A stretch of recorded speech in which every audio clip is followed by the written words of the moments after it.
விமானங்களின் சிறகுகள் காற்றழுத்த சீரமைவு ஏர்ஃபாயில் எனப்படும் ஒரு வளைந்த வடிவத்துடன் மிக நுட்பமாக வடிவமைக்கப்பட்டுள்ளன.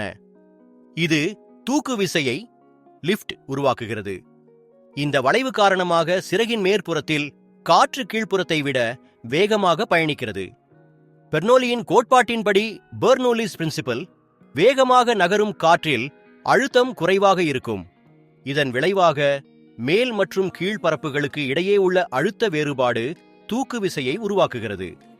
இது விமானம் வானில் உயரப் பறக்க உதவுகிறது.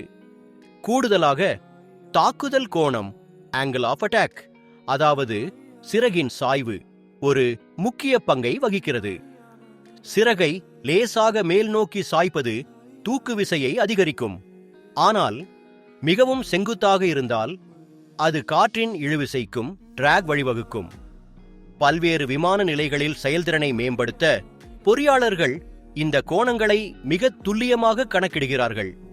மேலும் விமான வகையை பொறுத்து சிறகு வடிவமைப்பு மாறுபடும். உதாரணமாக, கிளைடர்கள், கிளைடர்ஸ் குறைந்த வேகத்தில் திறமையான தூக்கு விசைக்காக நீண்ட மெல்லிய சிறகுகளை கொண்டுள்ளன. அதே சமயம் போர் விமானங்கள், ஃபைட்டர் ஜெட்ஸ் அதிக சுறுசுறுப்புக்காக குட்டையான வலுவான சிறகுகளை கொண்டுள்ளன. இந்த கோட்பாடுகளை புரிந்து கொள்வது விமான பயணத்திற்கு பின்னால் உள்ள அற்புதமான அறிவியலை வெளிப்படுத்துகிறது. இது விமானவியலில் உள்ள காற்றியக்கவியலின் ஏரோடைனாமிக்ஸ் நேர்த்தியை படம் பிடித்து காட்டுகிறது.